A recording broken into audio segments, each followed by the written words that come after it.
everybody, it's Cheryl, lead Off Leash K9 Training. How are you guys this evening? It is my Tuesday Q&A, and I am excited to be here. Hopefully this week's internet will work better than last week's. I'm plugged in right now, not using Wi-Fi, and we'll have a go like this. So I'm going to jump right on in and talk about some questions that I didn't get to answer last week. And the first one, which I should have answered last week because I told the person I would, it's an email from Talia. And she says, we have a 10-week-old Sheepadoodle puppy, and I'm wondering, with a younger high-energy dog, how to start the training process. I want to use the leash as a training tool, but she just tries to bite at it when it's on. Any advice on where to start would be much appreciated. So first off, I would like to say there is this woman out there that I've watched, and she is in a training network with me. She's amazing with puppies, so you should tune into her.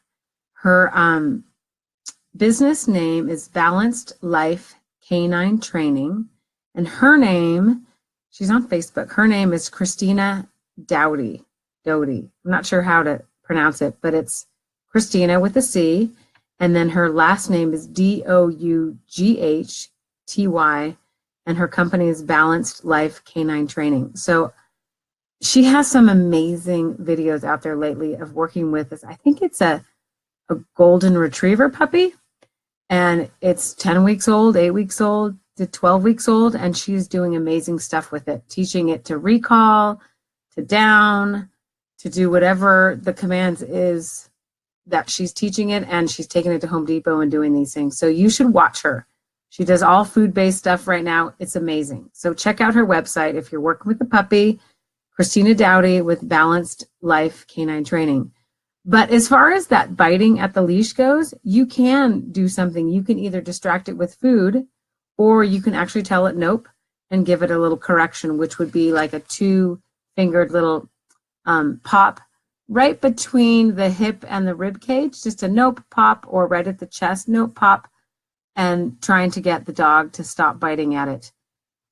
And I don't like to say try, just get the dog to stop biting at it. If it's still biting and you're poking a little bit, nope pop, kind of with your fingers, and it's still biting, you're not being firm enough. So think about another dog trying to correct a puppy. It's pretty fierce looking. So make sure you're upping your assertiveness to override that puppy's level of biting at the leash. I can get a puppy to stop biting at the leash pretty quickly. So try that. Try to be corrective a little bit with it, your pup, and also go check out Christina's website and see some of the stuff she's doing. She's just doing a lot of food-motivated training. It's incredible to watch. So go check her out. So hopefully that is helpful for you, Talia. And the fact that she's high energy, low energy, same things. You just need to do what you need to do, which is give it some firm leadership, firm discipline right now, just like its mama would, and show that, show the little puppy that you're the one that's in charge. All right, so I have a neighbor that her name is Anne, and her question is, my friend and I would really like for us to be able to take the walk together with all 3 dogs. So my friend Anne has a dog, and then her friend has 2 other dogs. What would be the best way to introduce the dogs to each other for the first time? Seems like if we do it here, which is at Anne's house, her dog will feel protective of her territory. But ... That was Anne's question. So her dog is named Sansa, and Sansa might feel a little protective over the property that she lives on or that she spends a lot of time on. It's definitely something to consider. But when I do get dogs together for the first time, it's never face to face. It's never still. I will have one dog in one hand with the leash, walking, and then I'll have somebody else come up. It depends on which dog, there's reasons for having the dog in front. The dog that maybe put Sansa in front, the one that might be more assertive or reactive. Have that one walking on the leash next to you as you're walking. Have somebody else come up from the other side and start walking next to you. So the dogs kind of come together, like they yield together. So there's never any face-to-face meeting. There's never any, you know, like this for the dogs.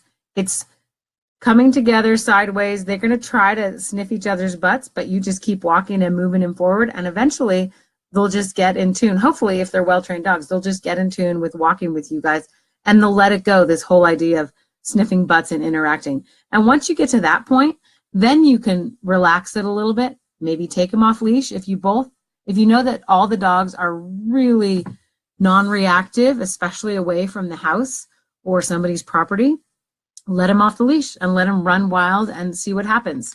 But chances are you won't have a problem, because if, like I said, if you know the dogs and they're not reactive, they're going to be fine.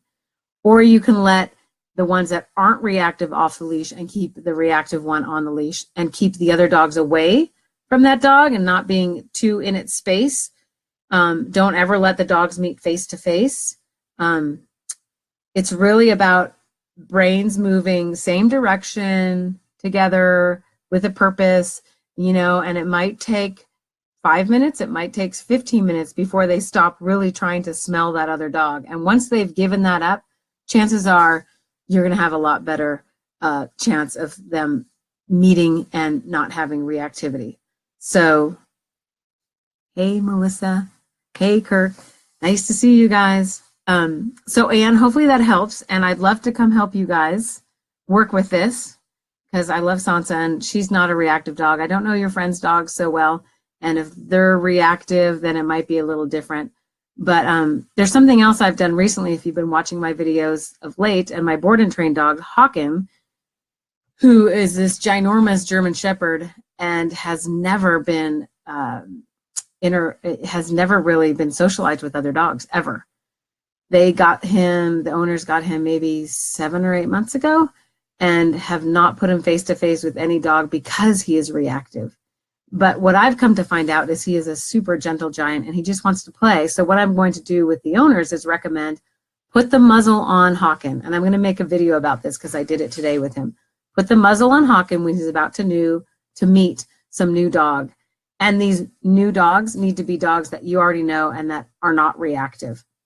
So put the muzzle on Hawken, let the other dogs come into play, let them go at it. If you know that those dogs are safe, and you're still not sure about Hawken, keep the muzzle on for the first 2 to 10 minutes of the interaction, and these owners will see that Hawken's just fine and he just wants to play. He's this big goofball that's like weighs 80 pounds that just wants to run and jump and play. So I want them to use the muzzle as a way for them to have confidence so they can get Hawken with other safe, well-balanced dogs.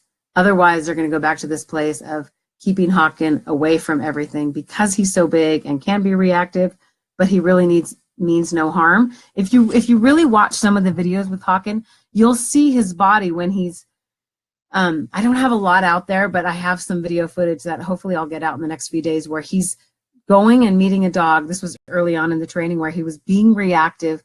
He was like, rah, rah, rah, but his back legs were still like hanging on for dear life from wherever it was that he came from. He wasn't like truly like, I got to get you with all of his might. He was like, his mouth was forward, but his back legs were still in the other county. So you can see that it's totally fear-based when you really start to watch a dog's behavior and you see their body like still clinging, but mouth moving forward. They're just moving out of fear. So that dog that's doing that, put a muzzle on it so it can move out of fear, correct it for that, and you're going to find that it's probably going to be just fine. I dropped my questions. Hang on. Coming back right now. I'm going to move on to the next question. So, Anne, hopefully that helps. If it doesn't, let me know, and I'd love to work with you and Lynn on this. The next question, when a dog falls asleep, this came from, I think it was a YouTube question. When a dog falls asleep on place, do you give a break command when they wake up, even if it's 2 hours later? And what I do is, yes, I always give the break command if they fall asleep. I never teach stay. I only teach place, not only, but when I have board and train clients, place a recall or a come command down, sit, and heel. And all of those commands, even the recall, the dog comes to me and they're going to have to do a sit in front of me until I say break or heel.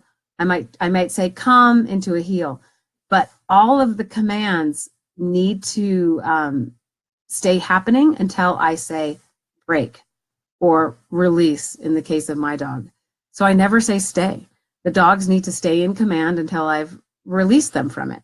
So if that answers the questions, I hopefully it does. Sometimes I'll find dogs just putting themselves on place, and then an hour later they might look up like, can I get up yet? And so I'll say break and let them up, even though they put themselves on place. So to answer the question, yes, I do always break the dog of their command because I don't teach stay. It's inherent in all the commands that I teach. So hopefully that answers your question. Let's see. Ted Voskill wrote on YouTube, what if my dog isn't food motivated? So Ted, you should go back and watch my Facebook the last 8 days with Hawken, because Hawken is not food motivated whatsoever. To this day, he's barely eating his meals. I've gotten him to eat some more wet food, which is great because German Shepherds actually have a tendency to have sensitive digestive systems, and they're also easily stressed. So those things together make for a pretty weak digestive system. So right now he's on wet food and he's eating a little better, but he is not food motivated. So the e-collars really helped him move along. He's a super fearful guy, really big, quite anxious. And if you look at, I think it was yesterday's post, he's working through some stairs that are open so you can see through them and down into the floor below. And he is working through it with e-collar pressure, which is an aversive way to, food is a positive thing. Well, it's not just positive. I could go into the whole quadrants of learning, but positive reinforcement is food. So positive meaning adding, not better, but positive as a plus. So positive reinforcement. So I'm adding a reinforcement versus positive punishment where I'm adding something that's not so great, which e-collar pressure. Does that make sense? So positive punishment, add food, positive reinforcement, add food, positive punishment, add something that they don't like, and how do I turn it off and make it go away? So that's what an e-collar is. It's a positive punishment. I'm adding a sensation that they want to turn off, and I've taught Hawken how to turn it off, so he knows how to turn it off by complying with what the command is, and he follows through. I didn't just take him to this stairway and do it on day one. I spent hours conditioning him to the e-collar pressure and how to turn it off in low distraction levels and low stress environments. Maybe 300 times of repetitions of come, pressure's on, he starts coming, pressure's off. Come, pressure's on, he starts coming, pressure's off. So I conditioned him to know what the stimulation means on his neck, which e-collars are basically TENS units, and the ones I use are high level. So they go from 0 to 100 or 127, not 0 to 5, which are, kind of junky ones. But 0 to 100, you're getting this low level stimulus where human beings usually feel it maybe on their palm 8 to 15, sometimes 16. I can put it on my neck up to a 20 and be fine with it. You'll see my muscles. If I had it here, maybe I'll do that next week. You'll see them tense up like a TENS unit. So I teach a dog, this is uncomfortable. It's almost like this mosquito buzzing in my ear. How do I make it go away? Well, I comply with what she's saying and it stops. So I've taught Hawken this over and over and over. And then I upped the ante yesterday and I brought him to a place in town that is have those open stairways. There's a shop dog in there. It's Pine Needle Mountaineering, an amazing store here in Durango that, shout out to Pine Needle, love Pine Needle. They let everybody's dog in there and they're super dog friendly and they're a great store to boot. But I was in there with Hawken and these open stare with people and dog walking around. So he was quite stressed. You could see him panting in the video, not because he was hot, because he was worked from being so mentally taxed. But the e-collar pressure reminded him of what his job was, which was to heal mostly, and then at the end he did a recall. It's kind of like splashing water in splashing water on a person's face that's having an anxiety attack. It kind of refocuses them and lets them know that, oh, I remember what my job is. It's to heal. We've done this 300 times. I can do it. He doesn't look like my face is right now, but he's like, okay, I got it. I can heal. I can walk slow. I can do it. I can recall. So it helps kind of, shock him into what he's supposed to be doing.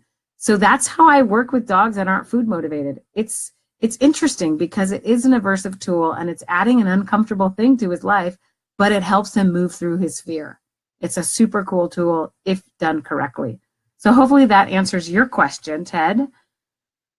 Hey, Amy, how are you this evening? Nice to see you. And Steve, good to see you. And Veronica asks, how can I get my dog to stop biting my finger when I give him a treat? For a reset, but I want to be able to hand it to him too. So when dogs come, okay, here's the dog's face and here's the treat. So when I go like this, usually the dog's lower and the treat's from here. I go like this and the dog often will go like this to try to get it and I'll pull it away. And this is ill-timed. So I'm bringing it in, the dog goes like this, I pull away. I bring it in, the dog goes like this, I pull away. So if I do this enough time, I can get closer and he's going to do it. And eventually he's going to start waiting and I can give him the treat. I hope that helps. Otherwise, sometimes I'll actually say nope and I'll kind of poke, not super hard, but enough to be like, nope. And I'll poke at the dog's nose a little bit to make it like, you're not getting the treat for that.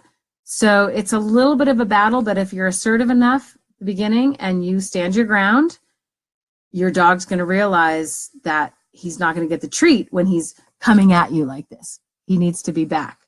And I often look for eye contact. So if this is the treat and the dog's looking at the treat, I'll make a clicky sound until he looks at me. I'll mark it yes, and then I'll give him the treat. So eventually, like my dog and all these training dogs, they know that here's the treat. They see it out here, but eventually they go like this and then they lock eyes with me and I say yes, and then they get their treat. So slow it down, Veronica. Really slow it down and you'll be surprised with what happens. And if he does move towards or she move towards your hand, then pull your hand away and your dog will go back and move slower and they figure it out fast because they want that treat. So hopefully that helps you, Veronica. All right. Next question. I can't remember who sent this in, but how do you prevent the dog you are working with from thinking the e-collar stim is, I do remember. Can't remember the name of the person, but the question had to do with Hawken when he was at that same store I was just talking about, and there's a shop dog named Tilly, and Tilly's standing at the door looking at Hawken. And Tilly's body language, I'm going to read the question in a second, but Tilly's body language is mouth closed, ears forward, tail up and stiff, but she's super friendly. And this just goes to show you that it's good to understand dog body language, but it's not always 100% accurate. It's a great place to start, fantastic place to start. But a stiff tail, ears forward, mouth closed, that's kind of a what's the dog going to do? It looks kind of reactive versus if you're walking with your dog, they're like, their ears are back, their mouth's open, they're panting along, and they might see something, mouth closes, then they get closer, ears go up. So these are telltale cues when your dog might react if they're reactive. So Tilly, she's interesting. She's super sweet, but she does have this stillness about her that makes you wonder. So this question is, how do you prevent the dog you are working with from thinking that the e-collar stim is not related to the dog at the door? For example, from amping up due to the stimulation. Is it because you front load it with positive before you get to that point? And no, I'm not front loading anything with positive because in Hawken's case, Hawken does not like treats. I mean, Hawken responds to my goods and yeses, and he wags his tail when I pet him. Like he does, there are some positives I can give him, but really what he's responding to is the fact that he knows what the e-collar stimulation means. He has spent more time doing repetitions of place to place to place to place to place with e-collar stimulation, or repetitions of come, come, this is me, this is him, come, you know, repetitions of e-collar stimulation. She says come, I go there. E-collar stimulation, she says come, I go there. She says come, e-collar stimulation, I go there. So he knows the e-collar stimulation is reinforcing the commands that he's already been taught by me. So when he sees this dog, and I do turn it up a little bit because I want him to stay in his heel, and he's definitely more distracted because there's a dog 3 feet from him, and I don't want him to lunge forward, and I want him to stay in that heel. I'll turn it up because higher distraction, remember, you never get stuck on a number. That's why I don't like citronella collars or vibrations, because it stays constant. And when you get, the world is full of distractions, and they go up and down and up and down, and therefore our minds and dogs go up and down and up and down. So in the e-collar world with dogs' minds, we want to override their mind distractions with a higher number on the e-collar. I hope that makes sense. I talked about it 2 weeks ago, I think. So with Hawken in that case, I use a higher number and I say heel, and I tap it at a higher number to make him go, okay, yep, I got my job. I know what I'm supposed to be doing. I'm not supposed to be going forward toward that dog unless she says okay.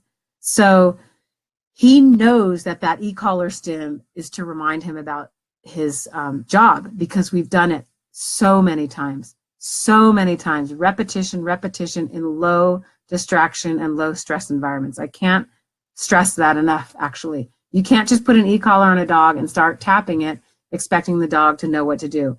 You really need to condition to them in low distraction environments with the basic commands that they already know. And if you have questions on that, let me know. We will touch upon that another week.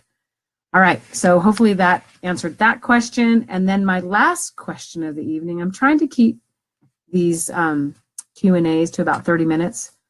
So it just is nice for me and nice for the people that rewatch it. My last question, and if anybody has any questions out there that's watching, please put them in the comment section and I will answer them. So what is the difference between balanced and pure positive training? And that was also from last week that I didn't get to because I was having Wi-Fi issues.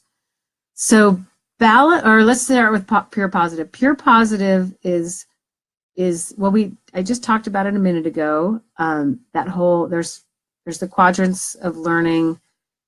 I'm not going to go too deep into it, but I talked about 2 of those 4 quadrants, one of them being positive reinforcement. That would be food related.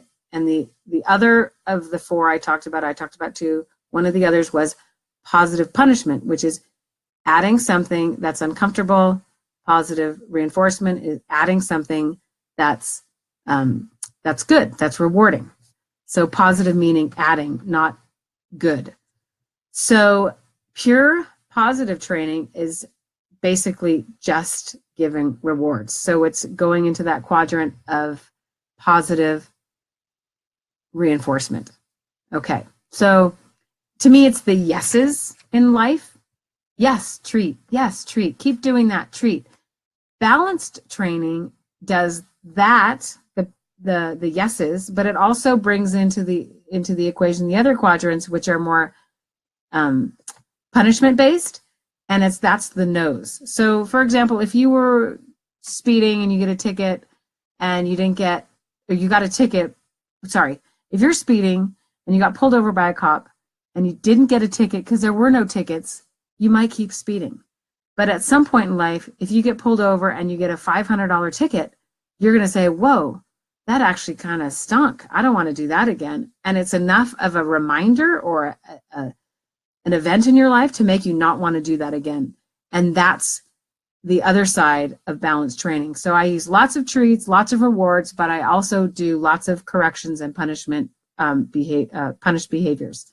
So I feel like it's yeses and no's. And for me personally, if I were going through life, which I am, as we all are, I wouldn't want to just have somebody tell me yes all the time for everything I'm doing right. I'd want somebody to say, hey, Cheryl, that actually doesn't work for me. Or can you, if I'm in a job, when I used to wait tables, can you put the glasses on this side of the table instead of making me figure it out? So I like the yeses and the nos, and that's the style of training I lean toward. Pure positive trainers are awesome. If you have a puppy, it's the way to go. I would never slap an e-collar or use really aversive tools on a small puppy. I would start with treats only. Also, if you have a really awesome dog and you don't ever want to go off leash and they're awesome, then you could probably do a lot with just treats. Me, in my life where I live, we do a lot of off leash stuff, and I've gotten really far with just positive reinforcement stuff. But once I'm off leash, there are times when, like in the past, my dog Logan would chase my skis or he'd chase my bike tire, and I couldn't get him to stop because I didn't have a leash on him. I wasn't carrying a T-bone steak, and I wished I had an e-collar. And, you know, he was 95% awesome, except for those times when he wanted to chase my tire or my skis. And so I always said, the next time I get a dog, I'm going to get an e-collar. And I have done that, and I love the results because now I have 100% compliance from my dog. It's awesome. So balanced training is yeses and nos. Pure positive training is just yeses and treats, which again, totally has value and has its place in the world of dog training. So any more questions from anybody out there? Love to see if you got some questions going on right now for you. And if not, you don't tonight, please put them in the comment sections of any of my videos, and I will answer them next week, Tuesday Q&A live. Hope to see you there. And thanks for tuning in tonight. I hope you guys have a great week. Bye-bye.